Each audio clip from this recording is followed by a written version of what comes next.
nikasema mpasuko ambao bado haujatangazwa rasmi. Sawa, ni baadhi ya wanachama wameshaanza kuvuriwa, lakini pia ambao inasemekana ni baadhi ya wajumbe wa G55. Sawa.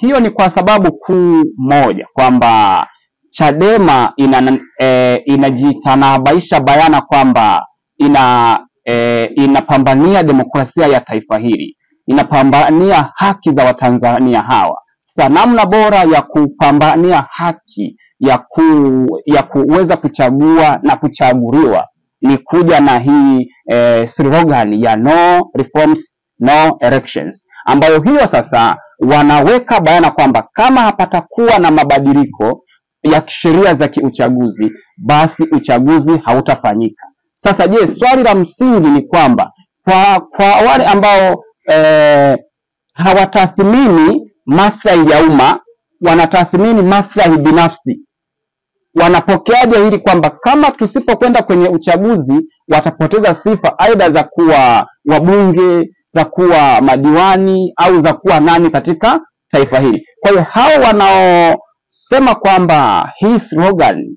sio, ambao ninaweza nikasema wanaipinga, ni kwa sababu wana maslahi yao binafsi nje na maslahi ya umma, kwa sababu kinachopambaniwa na Chadema ni maslahi mapana ya umma, kwamba kura za raia wa Tanzania zitambuliwe, zithaminiwe na ziheshimiwe. Yani kiongozi anayepatikana apatikane kwa uhalali wa kura. Sasa kwa tathmini iliyofanywa ni kwamba kura za Watanzania zinashindwa kuthaminiwa kwa sababu tu sheria tulizonazo zinaweka mazingira ya kupendelea Chama cha Mapinduzi, kwa sababu wajumbe wa tume ya uchaguzi ni wateule wa rais, na baadhi ya wajumbe hao ni makada kabisa kindakindaki wa Chama cha Mapinduzi, ambao moja ya sheria zao, moja ni ya ahadi zao za Chama cha Mapinduzi ni kwamba nitakipambania chama hichi. Sasa je, mtu ambaye ameapa kukipambania chama chake anawezaje kumtangaza mpinzani?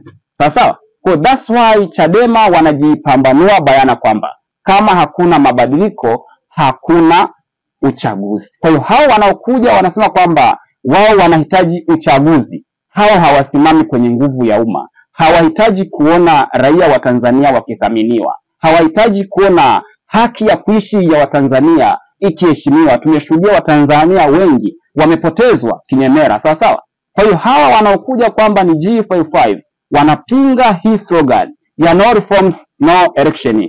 Kiufupi wana maslahi yao binafsi, wanatambua kwamba wasipokuwa wabunge watashindwa kuendesha maisha yao, wasipokuwa madiwani watashindwa kuendesha maisha yao. Kwa hiyo namna bora ya kulani maisha yao ni kuwa katika nafasi hizo pasipo kujarisha inakuwaje. Yes. No reforms no election ina faida kubwa sana kwa Watanzania, na kama Watanzania wataamua kuipambania, hakika matunda ni makubwa kuliko hasara, kwa sababu matunda yatakayokwenda kupatikana, matunda ya kwanza kabisa ni kupatikana kwa viongozi ambao ni chaguo la wananchi, sio chaguo la tume, sio chaguo ni la afisa wa uchaguzi. Hapana, ni chaguo la wananchi. Sasa faida ya pili, baada ya kupata viongozi ambao ni chaguo la wananchi, watatambua bayana kwamba wanapaswa kuwajibika kwa waliowaweka madarakani. Mbunge anapowekwa madarakani kwa nguvu ya umma, kura za wananchi, atawaheshimu wananchi na atafanya juu chini kuhakikisha wananchi wanaendelea kujenga imani naye, kwa sababu wananchi wakipoteza imani naye atashindwa kupata uhalali wa kurudi kwenye nafasi yake. Sasa hayo ni matunda ya pili, lakini matunda ya tatu ambayo wananchi watanufaika nayo, rasilimali zao zitasimamiwa vizuri, kwa sababu watakuwa na uwezo wa kumwajibisha kiongozi husika. Lakini matunda mengine ni kwamba wananchi watapata mwakilishi aliye bora wa mawazo yao, maoni yao. Kiufupi, mwenyekiti wa mtaa, mwenyekiti wa kijiji, diwani mpaka rais, hapaswi kuwa na maoni binafsi, isipokuwa anapaswa kuwa na maoni ya wale anaowawakilisha. Mbunge kabla ya kutoka jimboni kwenda bungeni anapaswa apeleke maoni ya jimbo, sio maoni yake aliyokaa na kujadili na marafiki zake au wenza wake au mwenza wake. Mwenyekiti wa mtaa au mwenyekiti wa kijiji kabla ya kwenda BMK, baraza la maendeleo ya kata, anapaswa akutane na wananchi, asikilize kero na maoni ya raia wake kwamba kipi kinahitajika. Tuna uhitaji wa zahanati, tuna uhitaji wa shule, tuna uhitaji wa daraja. Kipi kianze kati ya hivi vipaumbele? Sasa kwa sababu inawezekana sehemu fulani wanahitaji umeme na wanahitaji na maji. Sasa bajeti iliyopo haitoshi zote kwa wakati huo. Kipi kianze na kipi kifuate? Wanapaswa watoe maoni wananchi.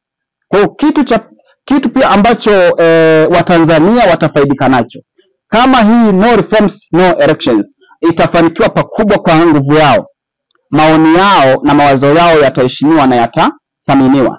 Kitu kingine ni kwamba sheria zitazingatiwa. Uwajibikaji wa viongozi utakuwa mkubwa kuliko kwa sasa tunavyodhani.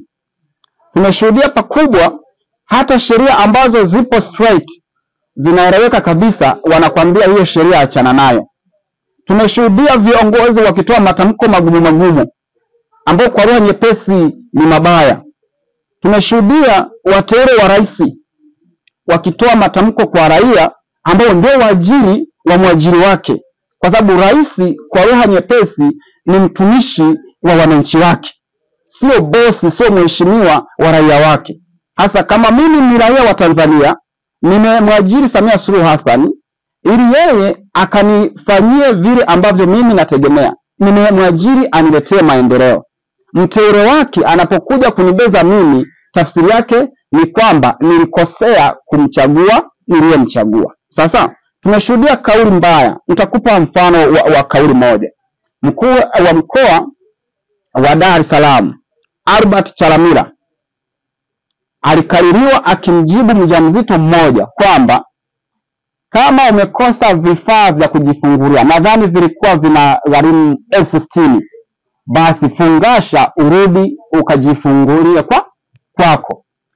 Mjamzito ambaye kwa lugha nyepesi tunaweza tukasema ni special case, anapaswa kuzingatiwa pakubwa, kwa sababu amebeba dhamana ya yeye mwenyewe na amebeba dhamana ya kiumbe kilicho tumboni. Anajibiwa hivyo. Tafsiri yake ni kwamba raia wawili wamejibiwa hivyo, yeye na kiumbe kilichomo. Sasa mtu anajibu majibu kama hayo, yeye anatembelea gari la zaidi ya milioni 300, ambazo hizo fedha ni sehemu ya kodi za raia wa Tanzania. 60,000 anamjibu raia kwamba kama huna kajifungulie nyumbani. Yeye anatembelea gari la milioni 300, milioni 400. Tafsiri yake ni kwamba hawa tulionao wanashindwa kuwajibika kwa raia, wanakuja kuwajibika kwa waliowateua. Sasa wale waliowateua right wangekuwa wanawajibika kwa raia, haya yasingetokea. Yes, lakini matunda ya mwisho ambayo Watanzania watayapata, Watanzania wataheshimiwa. Watanzania wataheshimiwa sana, kwa sababu tunaamini kwamba anayekulisha anao uhuru wa kukushindisha njaa.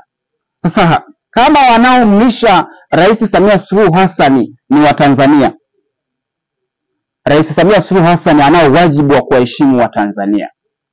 Kama bosi anakuheshimu, maana yake mteule wa bosi atakuheshimu maradufu, kwa sababu wewe ni bosi wa bosi. Tunaelewana? Kwa mantiki hiyo, hii no reforms no election kama ikiungwa mkono na Watanzania sehemu kubwa sana wakafanikisha, basi Watanzania watanufaika pakubwa kuliko ambavyo kwa sasa wananufaika. Ingekuwa sehemu ya ushauri ndani ya Chama cha Demokrasia na Maendeleo kupitia no reform no election, nini ungewashauri? Mimi ningewaambia kitu kimoja, kwamba wajielekeze pakubwa kutafuta kuungwa mkono na wananchi. Wajielekeze pakubwa kutoa elimu ya uraia, ambayo kupitia chachu ya elimu ya uraia kwamba umuhimu wa uchaguzi halali, umuhimu wa uchaguzi bora, na matokeo ya kuwa na uchaguzi bora ni yapi? Watanzania wanaweza kuwaunga mkono sana Chadema, lakini kama Chadema wakidhani wao kama wao wanaweza, hawataweza, kwa sababu peke yao idadi yao sio kubwa. Kwa hiyo ili wapate ushawishi mkubwa, lazima huku chini sasa raia wa chini kuanzia ngazi ya kitongoji kwenda mpaka taifa wapate sapoti kubwa. Kwa hiyo ushauri wangu mkubwa ni kwamba wajielekeze pakubwa, washuke chini kwa wananchi. Ikiwezekana waanze hata ile door to door, wanapita kwa raia mmoja mmoja, wagawane majukumu, kwamba wakati mwenyekiti wao aidha Tundu Lissu yupo Ashumu Kigoma, makamu wake akiwa Dar es Salaam, katibu mkuu akiwa jijini Mwanza, naibu katibu mkuu akiwa Mbeya, wale viongozi wa mikoa sasa wajiorganize na wale viongozi aidha wa majimbo au wa wilaya, washuke chini kwa viongozi wao wa kata, waanze kupita mlango kwa mlango kutoa elimu hii ya uraia, kwamba umuhimu wa kuheshimiwa kwa kura yao, umuhimu wa kuthaminiwa kwa kura yao, na umuhimu wa kura yao kuwa na maamuzi thabiti. Sasa lazima wawaambie madhaifu yanayotokana na kuwepo kwa tume hii ambayo inapigiwa kelele sasa, ambayo inapigiwa king'ola, kwamba kutokana na mifumo tulizonazo madhaifu yake ni haya hapa. Wewe bibi, wewe mtoto, ukipelekwa kituo cha afya, yale waliokuambia yatakuwa sio. Wawaambie madudu yote ya taifa hili, na wawaambie bayana kwamba nani anayesababisha na kwa nini anasababisha. Na mimi kwamba wakipita mlango kwa mlango Chadema, wakamwelekeza kila raia anao uwezo wa kutambua. Unajua Watanzania sio wengi wanaofuatilia taarifa za kimitandao, sawa.